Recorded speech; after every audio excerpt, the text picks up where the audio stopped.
Muy buenos días. Primero que todo quiero agradecer a todos los asistentes, tanto de manera presencial como de manera virtual, por la plataforma de la Universidad de Antioquia. Doy comienzo a la hora precisa porque la charla probablemente pueda ser un poco extensa, trataré de que no sea así.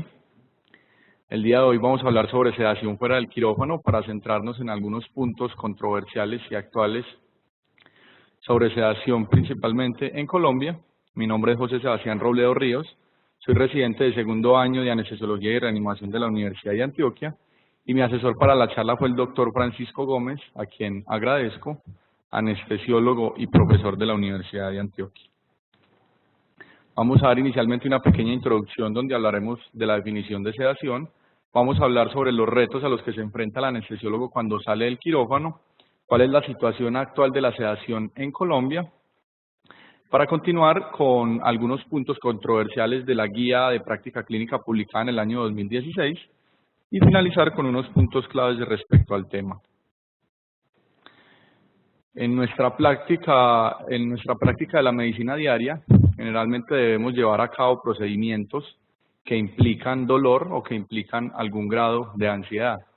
Y precisamente la sedación implica el uso de sedantes o analgésicos de acción corta, con el objetivo de permitir a los clínicos realizar procedimientos de manera eficaz mientras se monitoriza al paciente de cerca para detectar posibles efectos adversos. Y debemos entender entonces que la sedación es un continuo donde brindamos un medicamento a nuestro paciente que lo puede llevar a un deterioro de sus facultades cognitivas y donde podemos tener diferentes grados de sedación. Estos son los grados de sedación propuestos por la ASA desde el año 2002, que dividen la sedación desde grado 1 hasta grado 4. La grado 1 se caracteriza y se reconoce como ansiolisis, donde el paciente tiene un deterioro leve de la función cognitiva, pero tiene una respuesta normal a un estímulo verbal, sin afecciones en cuanto a la vía aérea, la ventilación espontánea y la función cardiovascular. En la sedación grado 2, conocida también como sedación consciente, pues tenemos un paciente con un mayor grado de alteración cognitiva y que generalmente se requiere un estímulo táctil para generar una respuesta. Generalmente no requiere intervenciones en la vía aérea, tiene una ventilación conservada y no tiene alteraciones en la función cardiovascular. En la sedación grado 3, conocida como sedación profunda, pues el paciente requiere de un estímulo generalmente doloroso para generar una respuesta. Se requieren intervenciones muy constantemente de la vía aérea, la ventilación puede estar inadecuada, pero generalmente la función cardiovascular se encuentra conservada. Y la sedación grado 4, pues no es más que llevar al paciente a un estado de anestesia general, donde no vamos a tener ninguna respuesta, ni siquiera a un estímulo doloroso. Generalmente requiere, en la mayoría de los casos, intervención de la vía aérea, y la ventilación y la función cardiovascular pues pueden estar alteradas.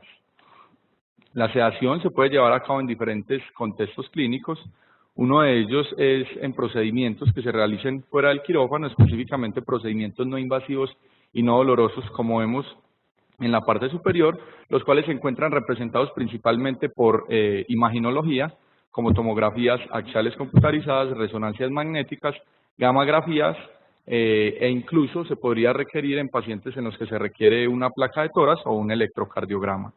Estos pacientes generalmente no requieren una sedación mayor a un grado 1 y solo requerimos un control del movimiento junto con una ansiolisis.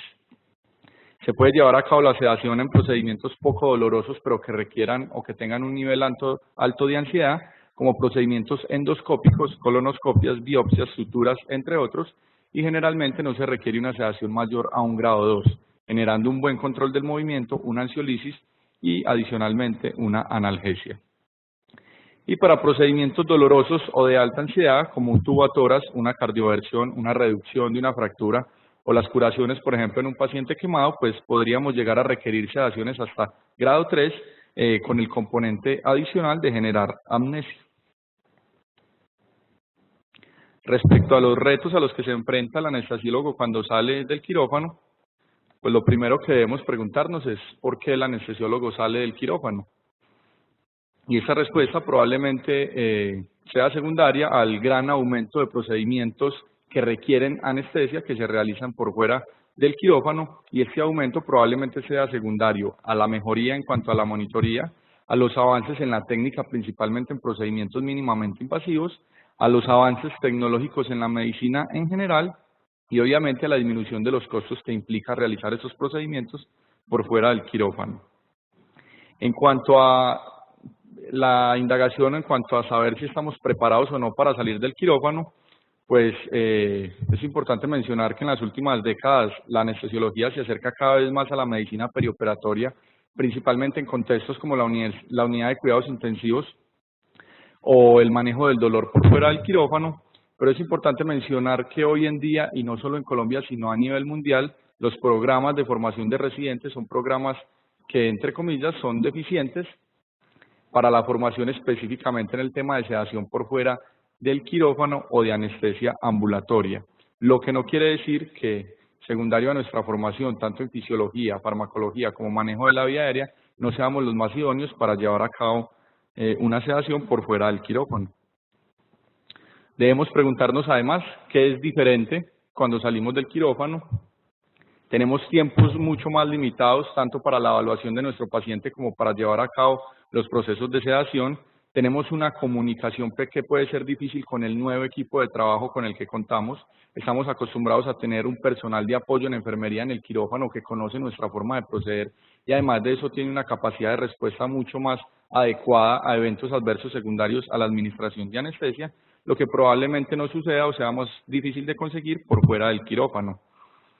Podemos encontrarnos con espacios y equipos diferentes, podemos encontrarnos con procedimientos mucho más diferentes a los que generalmente realizamos en quirófano y obviamente debemos adaptarnos a diferentes situaciones.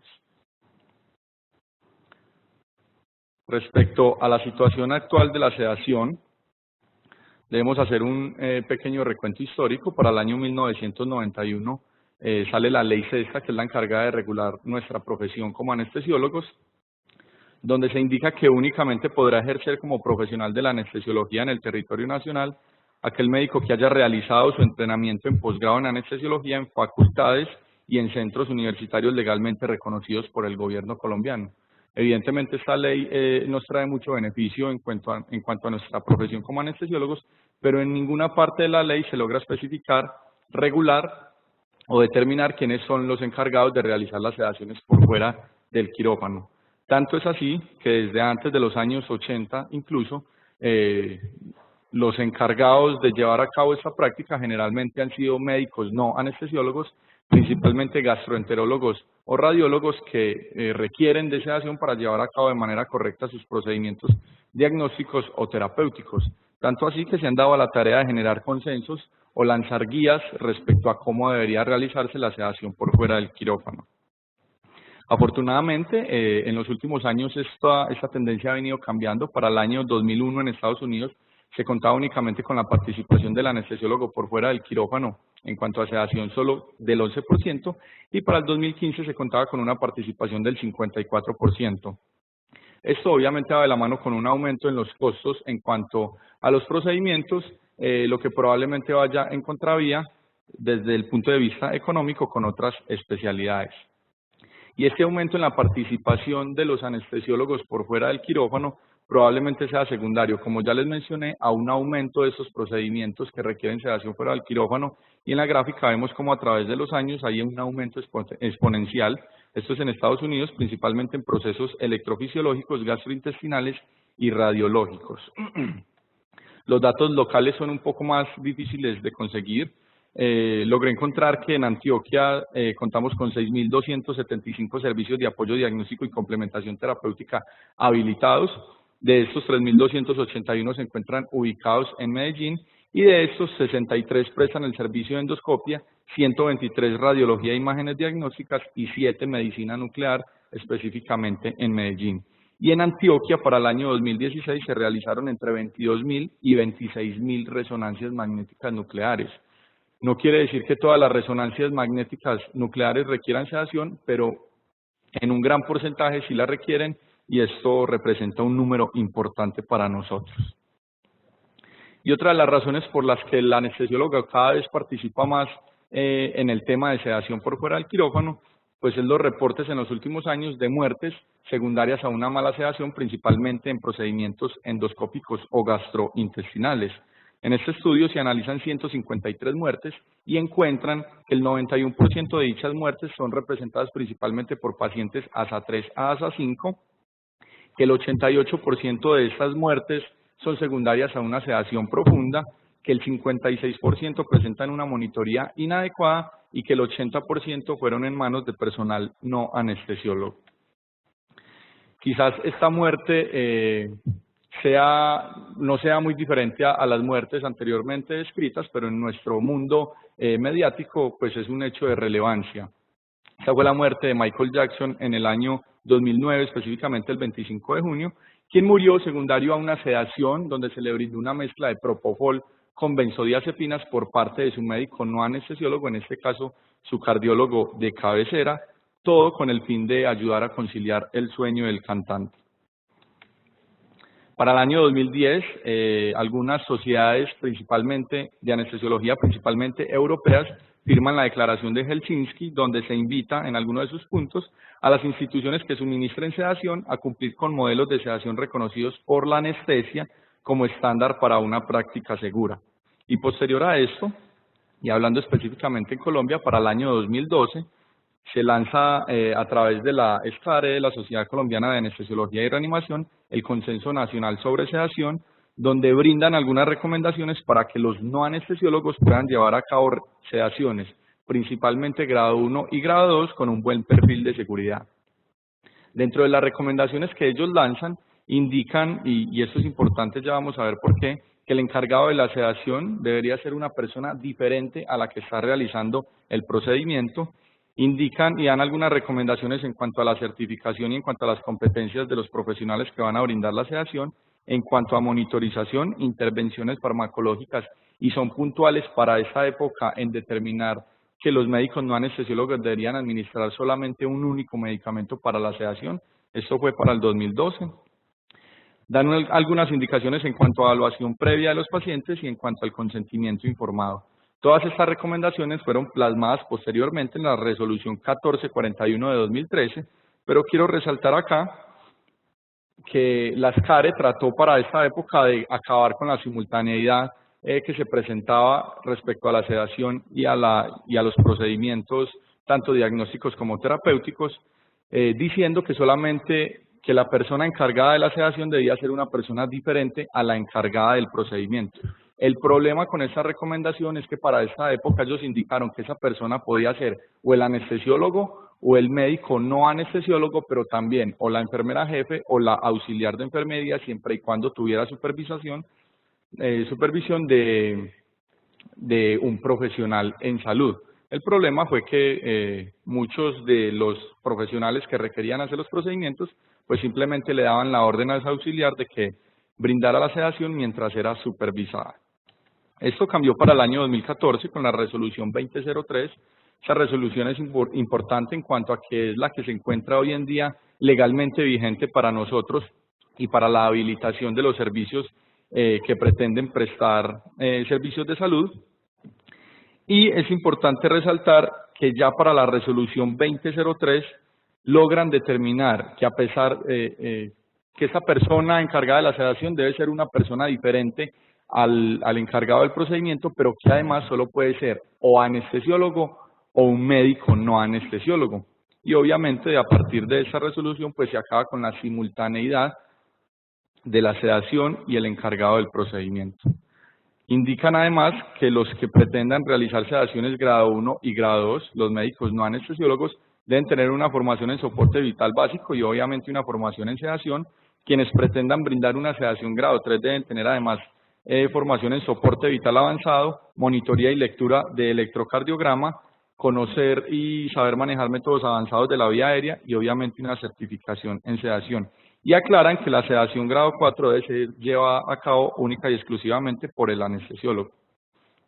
Se debe mencionar también, y es importante, en la resolución son explícitos en mencionar que existen algunas condiciones clínicas en las cuales debería ser el anestesiólogo el encargado de llevar a cabo la sedación.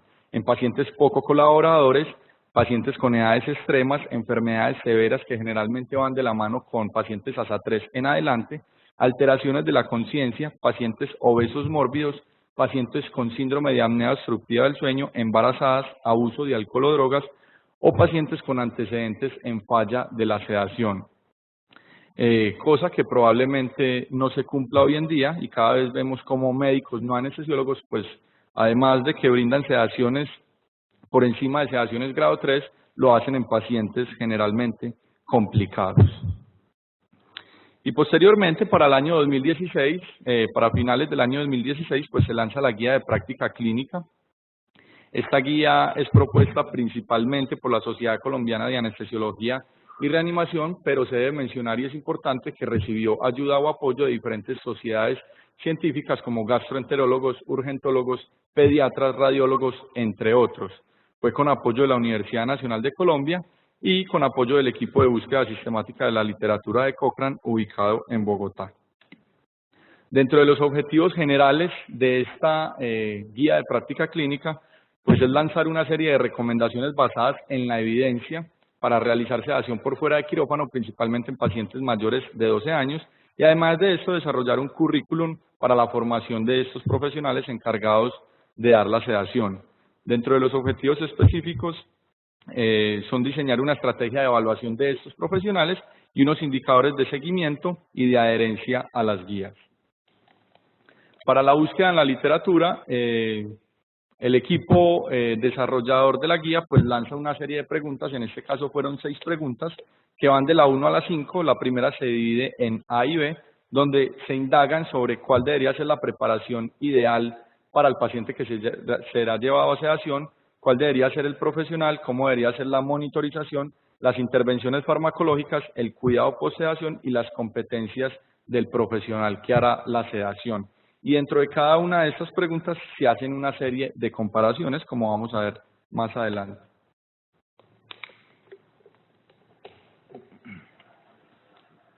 En la primera pregunta, la 1A, se indagan sobre cuáles son las intervenciones más seguras y efectivas para la preparación de los pacientes que serán llevados a sedación, y vamos a hablar específicamente respecto a valoración del paciente, criterios de selección y ayuno preoperatorio.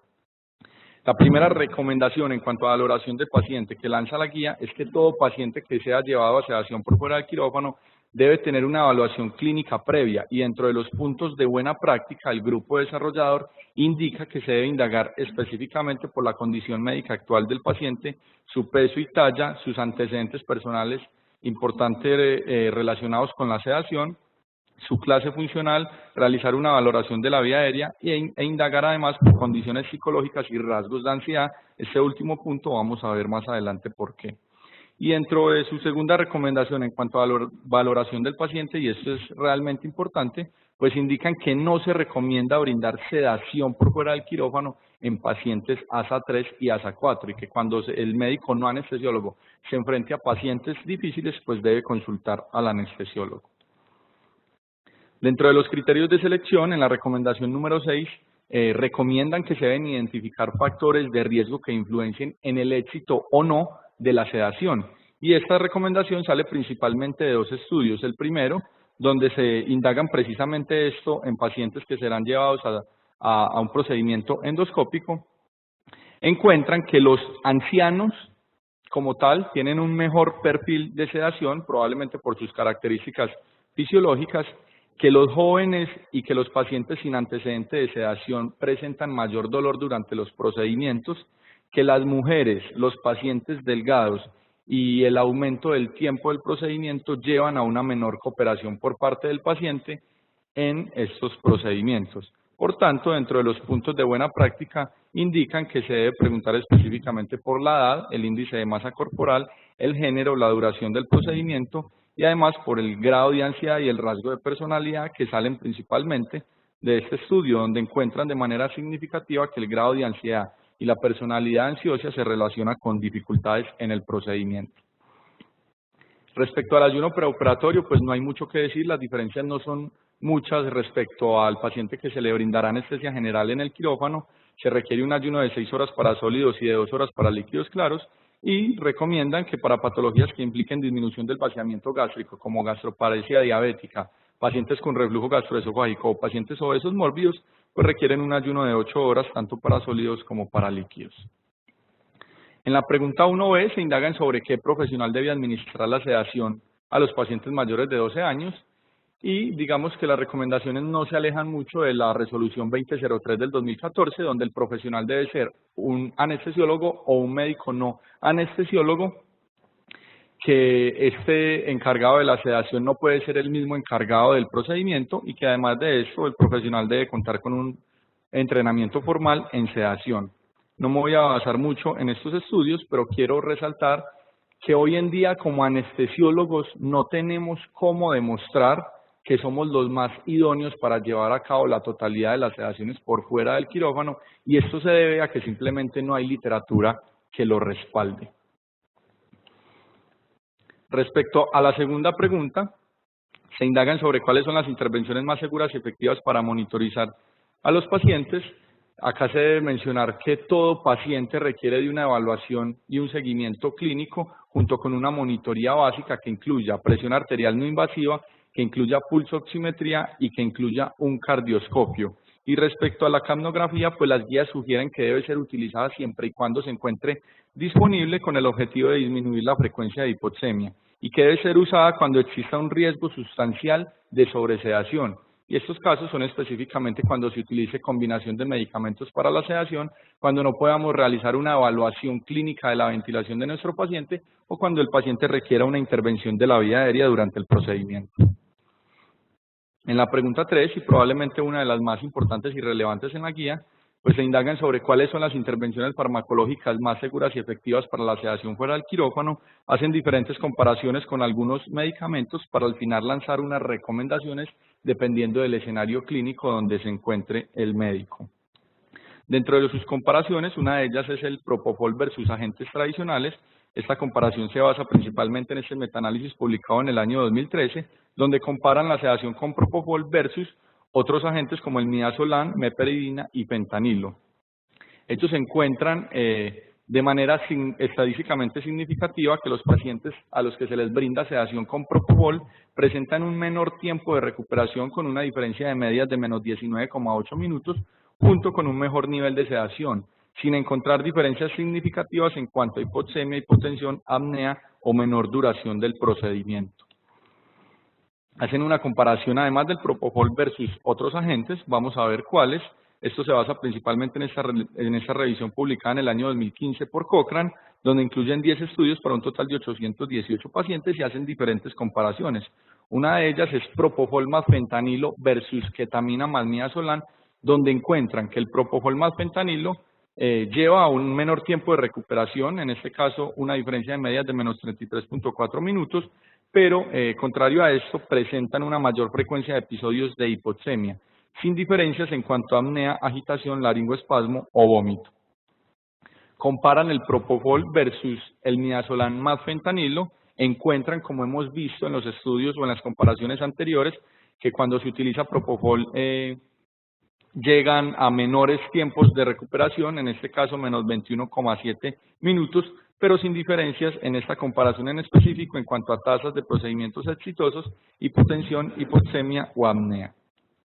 Comparan el propofol único con la ketamina única y encuentran que el propofol lleva a menores tiempos de recuperación, como ya lo hemos visto, junto con menor frecuencia de agitación durante la recuperación, sin diferencias estadísticamente significativas en hipotensión, apnea o hipoxemia. Comparan el propofol combinado versus el propofol solo. Esto se basa principalmente en este metaanálisis publicado en el 2012, pero no encuentran en ninguna de las combinaciones diferencias estadísticamente significativas en cuanto a estos desenlaces importantes, como hipoxemia, hipotensión, apnea o arritmias cardíacas. Quiero mencionar también este metaanálisis publicado en el año 2016, donde comparan el ketofol, que es la mezcla de ketamina más propofol, versus el propofol solo para sedación por fuera del quirófano. Este metaanálisis no se encuentra incluido en la guía como tal, pero logran demostrar que el ketofol disminuye las complicaciones respiratorias, disminuye la hipotensión y disminuye la bradicardia. Hacen una comparación respecto a desmedetomidina versus midazolam, encontrando que la desmedetomidina genera menores suspensiones de procedimientos junto con un mejor nivel de sedación, sin diferencias en hipoxemia, hipotensión y tiempos de recuperación. Posteriormente, la guía lanza una recomendación donde sugieren seleccionar la técnica más apropiada de sedación teniendo en cuenta las características propias del paciente, muchas de ellas ya relacionadas pues durante la charla, y entre los puntos de buena práctica indican que todo paciente debe recibir oxígeno suplementario, que la anestesia local debe estar presente siempre y cuando sea posible, principalmente en los procedimientos que impliquen dolor, y que la combinación de medicamentos debe ser llevada a cabo por un personal certificado en sedación. Y luego lanzan recomendaciones dependiendo del contexto o del procedimiento que se vaya a realizar en el paciente. Respecto a los procedimientos endoscópicos o a las imágenes diagnósticas no dolorosas, el medicamento de primera elección para la sedación será el propofol, y como medicamentos secundarios la midazolam y ketamina, o midazolam o desmedetomidina. Y para los procedimientos que impliquen dolor, sean imaginológicos o sea procedimientos que impliquen dolor en el servicio de urgencias, los medicamentos de primera elección será la combinación de ketamina más midazolam, y como segunda opción estará el propofol reemplazando el midazolam y los opioides reemplazando la ketamina. En la pregunta 4 se indagan sobre cuáles son las intervenciones más seguras y efectivas para el cuidado posterior a la sedación del paciente, e indican que en estos pacientes se sugiere utilizar la escala o el sistema de puntuación de alta posanestésica modificado, donde se incluyen 5 puntos que serían los signos vitales, el nivel de actividad del paciente, si presenta unos náuseas y vómito, hemorragia quirúrgica o si presenta dolor. La puntuación va de 0 a 10 y el paciente podrá ser dado de alta cuando su puntuación se encuentre por encima de 9. Y en la pregunta 5 se indagan sobre qué competencias debería tener el profesional encargado de la sedación, y a pesar de que la literatura es muy pobre en esto, logran encontrar un ensayo clínico y 3 estudios observacionales, y en términos generales logran determinar que el encargado de la sedación pues se beneficia mucho más de un entrenamiento formal versus un autoaprendizaje, y en las recomendaciones siguientes tratan de lanzar o de describir cuáles son las competencias que debe cumplir el encargado de la sedación, y dentro de esas se encuentran que debe tener conocimientos en morfofisiología, en farmacología, debe tener conocimiento en aspectos médico-legales, normativos y éticos, debe saber realizar una valoración en presedación, competencias para la evaluación de los niveles de profundidad, debe conocer los equipos de monitoría, los equipos de soporte vital avanzado y los equipos de vía aérea, y debe reconocer y manejar las complicaciones posibles que se le puedan presentar. Y para finalizar, mencionar que la sedación por fuera del quirófano ha aumentado de manera exponencial en los últimos años y que hoy en día es un tema de relevancia para el anestesiólogo, que el anestesiólogo se enfrenta a diferentes retos al salir del quirófano, tanto tiempos limitados como dificultades en la comunicación y en respuesta a eventos adversos. Mencionar que es necesario mejorar los programas de educación en sedación tanto para el anestesiólogo como para el médico no anestesiólogo. Tener en cuenta que la resolución 2003 de 2014 es la que legalmente se encuentra vigente y que reglamenta la habilitación para los servicios donde se brinda sedación. Las guías de práctica clínica en sedación por fuera del quirófano brindan buenas recomendaciones basadas en la evidencia, y tener en cuenta que el medicamento de elección para la sedación dependerá tanto de las condiciones clínicas del paciente como del procedimiento que se lleve a cabo, haciendo la salvedad de que el propofol ha tomado un papel importante en los últimos años en cuanto a sedación. ¿Preguntas, dudas o comentarios? Hola, muy buenos días. Antes que todo, primero felicitarte, Sebastián. Muy buena charla, muy buena revisión. Se ve el dominio del tema, y eso en un residente de segundo año es un poco difícil de encontrar, pero bastante bien. En cuanto a la temática de sedación, yo creo que esa es una de las... Uno como anestesiólogo tiende mucho a subestimar lo que es la sedación. Y de hecho la gente piensa, el colectivo no anestesiólogo piensa que la sedación para el anestesiólogo es lo más fácil comparado a una anestesia general. Y lo que nos damos cuenta, y lo que muchos de los anestesiólogos que damos sedación para X o Y procedimiento, nos hemos dado cuenta con el tiempo de que es uno de los procedimientos más complicados no solamente para el anestesiólogo, sino para cualquier otra especialidad. De hecho, yo pensaría y estaría tentado a decir de que la sedación hace parte realmente del estado del arte de la anestesia, ¿sí? Dar sedación implica dar buena sedación para los múltiples procedimientos que mostraste, implica, en mi concepto, años de experiencia, de equivocarse, de diseñar las fórmulas, esas fórmulas de los medicamentos, la dosificación, que le permita sentirse cómodo al anestesiólogo, al paciente para que hizo el procedimiento. Y eso no es fácil de conseguir, eso solamente se consigue con la experiencia. Habiendo dicho eso, es importante resaltar que si para un anestesiólogo es difícil, para un médico general lo es más. Justamente la idea de esta resolución del consenso nacional y ahora de estas nuevas guías es generar programas de capacitación que permitan desarrollar por lo menos el principio de competencias en el médico general que se va a enfrentar a un procedimiento de sedación, ¿sí? Para que esto no se tome a la ligera, para que el médico entienda y comprenda a lo que se va a enfrentar a la hora de generar un procedimiento de sedación. Y yo se lo digo mucho a un médico general cuando hago parte de estos cursos. Yo le digo, si por mí fuera, yo anestesiaría, pero como estamos en un escenario de sedación, sí, me toca enfrentarme a situaciones, a procedimientos que nunca lo he hecho y por ende tengo que tener unas competencias mayores que inclusive me ofrece un programa de anestesia. En ese sentido también comparto el comentario que hiciste. Lastimosamente muchos de nuestros programas de anestesia no están estructurados para formar anestesiólogos en sedación, lastimosamente, ¿sí? Y eso hay que ser claro. Muchos de los programas de anestesiología del país entrenan a sus residentes para ser muy buenos anestesiólogos, pero lastimosamente no para dar sedación por fuera y se convierte muchas veces en una limitante laboral. Eso casi que es un llamado de atención a que en este nuevo escenario, y yo lo mostraste, el 54% de los procedimientos están yendo por fuera de quirófano y muchos de ellos son sedación, es decir, es el campo laboral donde la mayoría de los residentes actualmente en anestesia se van a enfrentar desde el punto de vista laboral. Eso implica de que el residente, el anestesiólogo, tenga competencia.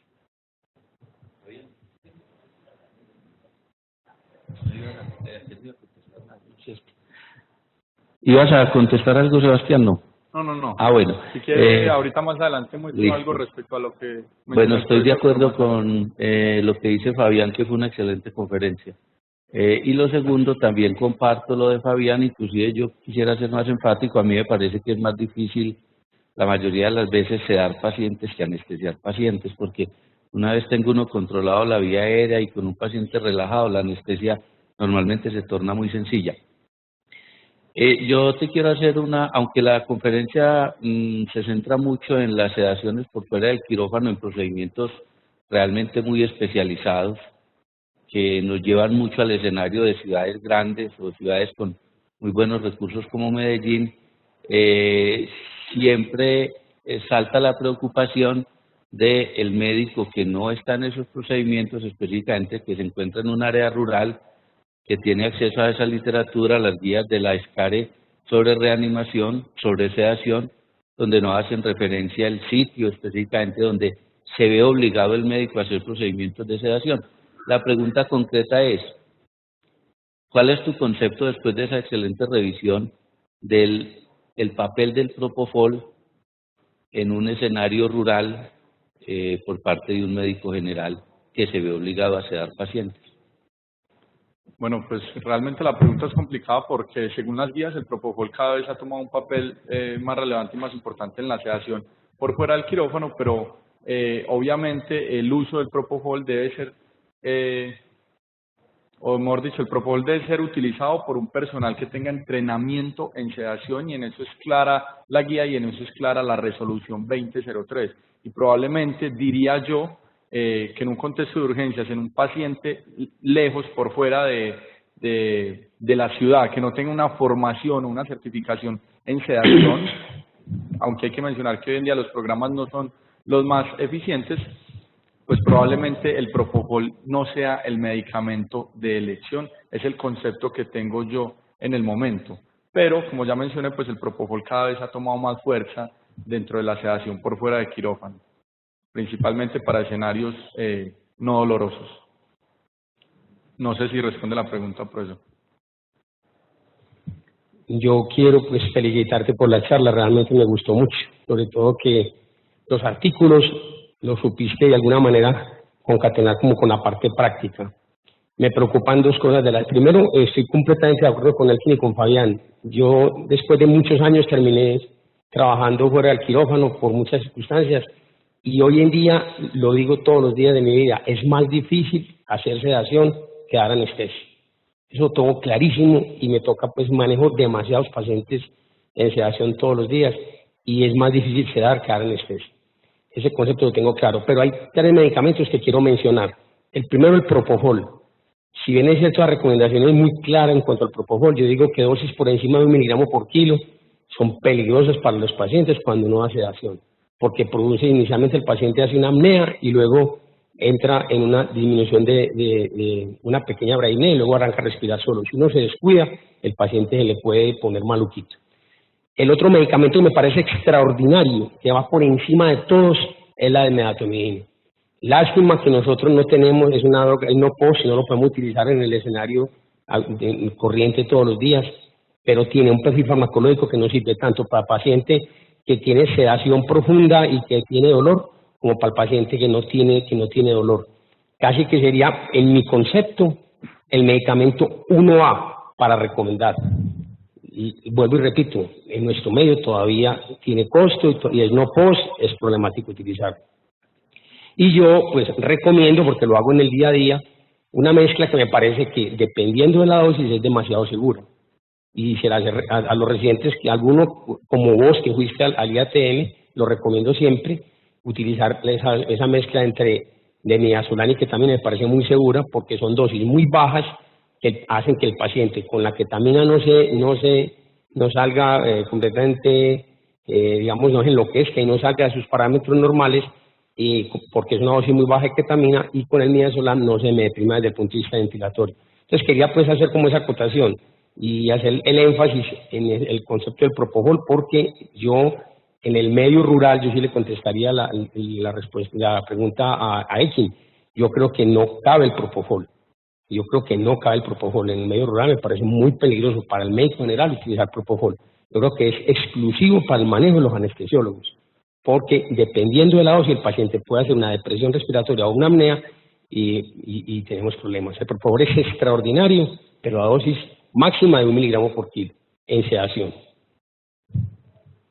Respecto, aprovecho a la mezcla que menciona el profesor, pues es la mezcla de ketamina con midazolam, es 1 centímetro de ketamina más 5 centímetros de midazolam para completar 6 centímetros y se lleva hasta 10 con solución salina, y tuve la oportunidad pues de verlo en la práctica y es una muy buena mezcla. Incluso el doctor Francisco Gómez también la utiliza mucho y me solicitó que tratara de buscar información respecto a esa mezcla y solamente logré encontrar algunos ensayos clínicos, principalmente en pediatría, donde se encontraba que tenía un buen perfil en la práctica clínica, pero probablemente falten muchos estudios pues como respecto a específicamente pues esa administración. Bueno, yo quería también hacer unos comentarios. Con respecto a la charla, me parece que mejoraste muchísimo con la charla que hiciste el primer año como expositor, ¿cierto? O sea, en real la forma como tú revisas los temas siempre ha sido extensa y como que te da ansiedad y buscas todo lo que puedas encontrar y es muy bacano. Y eso se nota en un expositor cuando alguien tenga el tema completamente revisado. Se nota, pues completa es imposible, ¿no? Siempre hay cosas que uno se le salen, pero se te nota muy buen dominio en el tema, pero no sobrecargaste la presentación, sino que fuiste lo práctico. Ta. El resultado de todo lo que leí es esto. Ta. Y eso es lo que uno espera en una charla grande, ¿cierto? Que haya una muy buena revisión, pero que se aterrice toda esa revisión a 3, 4 cosas tangibles y prácticas. Eso con respecto a la charla. Hay un enfoque de 2 cosas que están un poquito mezcladas. Una es la sedación por el anestesiólogo fuera del quirófano, ¿cierto? Que es lo que mencionaste y gran parte de la guía coges eso. Y otra cosa que es a la dita hermanita, pero que es diferente, es la sedación por el médico no anestesiólogo. Son 2 cosas completamente diferentes, de una misma técnica, ¿cierto? Que usted lo vio, que va desde la ansiolisis hasta la anestesia general. La sedación grado 4 es una anestesia general. Se le quita el movimiento, le quita el dolor, hace la respuesta. En la gran mayoría de veces hay alteración de la mecánica ventilatoria, se termina interviniendo vía aérea. En ese sentido hay que aclarar dos cosas. La primera, ojo que la regulación está solo para procedimientos electivos y solo para aquellos que requieran sedación grado 1 y grado 2. Eso estoy hablando por el médico no anestesiólogo. O sea, el médico no anestesiólogo que vaya a hacer sedación para una CEPRE está perdido. ¿Por qué? Porque ahí se requiere control del dolor. Como usted que requiere control del dolor, necesita una sedación grado 3. Y eso es tremendamente común en nuestro medio, que el médico general se vea presionado y enfrentado a hacer sedaciones grado 3, sedaciones profundas para procedimientos que tengan dolor. Eso no está en la guía, eso está clarísimo. Si usted como médico va a hacer un procedimiento de sedación, es un procedimiento electivo, prácticamente quedan solamente los diagnósticos, si usted lee la resolución del 2014. Entonces, ojo con eso. Y lo otro es con respecto al propofol. No solamente es que usted esté entrenado en sedación, sino que esté entrenado 96 horas en específico en propofol. O sea, un curso en este momento en Colombia no existe un curso que te dé 96 horas de entrenamiento en propofol. O sea, el médico general en Colombia por ahora no podría dar sedación con propofol, ¿cierto? Primero, porque las que necesitas bien profundas son para el anestesiólogo. Y segundo, porque las de diagnósticas no existen. Yo les puedo dar fe de eso, que tenemos una búsqueda de todos los cursos actuales, porque en la universidad damos uno de sedación para el médico no anestesiólogo que no alcanzan a cumplir las 96 horas de entrenamiento en propofol con 50 horas en pacientes reales. O sea, eso no hay cursos así. Y este es otro llamado. El problema de la resolución es que no dice cuántas horas tiene que tener un curso. Y en nuestro medio, en Colombia, existen cursos de 6 horas teóricas para certificar a un médico a dar sedación, que es una cosa tremendamente preocupante. Nosotros en la universidad, dándonos cuenta de esto, sacamos un curso que trae simulación, que trae otras estrategias que son en el papel 24 horas, pero que en realidad son 4 semanas de entrenamiento, que ahorita tiene abiertas inscripciones, ahí hago la pequeña publicidad, y aún así nos quedamos cortos. O sea, nosotros ahí no damos indicaciones para propofol, solamente para medicamento uso único en midazolam. Entonces nosotros todavía nos falta. El problema de la guía fue que en la guía recomiendan un curso de sedación de pronto un poco grande, gigante, casi que un diplomado. Entonces si usted saca un diplomado de 3, 4 millones de pesos versus 200.000 pesos que ofrece el otro curso en 6 horas teóricas, ¿qué pasa? Que la gente no se inscribe en los cursos de la universidad porque son muy caros. ¿Cuál es el problema? Que tristemente hoy, 2017, todavía hay médicos dando sedación, uno, sin estar certificados, y dos, teniendo una certificación que, como eso no está regulado, podría, en mi parecer, ser horas teóricas insuficientes, con todo lo que acaban de decir los profesores, para hacer una práctica segura en sedación. Entonces, esta charla es un llamado a la comunidad, un llamado a nosotros como anestesiólogos para seguir metiéndonos tanto en investigación como en la legislación de la sedación por el médico no anestesiólogo. Sí, es verdad, incluso viendo algunas conferencias de las CARE, donde discutían y recientes el tema de sedación por fuera del quirófano, pues las guías en términos generales proponen que esa capacitación debería ser por lo menos de 300 horas, y eso implica tener rotaciones como tal cual un residente en quirófano, y probablemente pues eso sea difícil de llevar a cabo hoy en día. ¿Alguna otra pregunta o duda? Bueno, muchas gracias.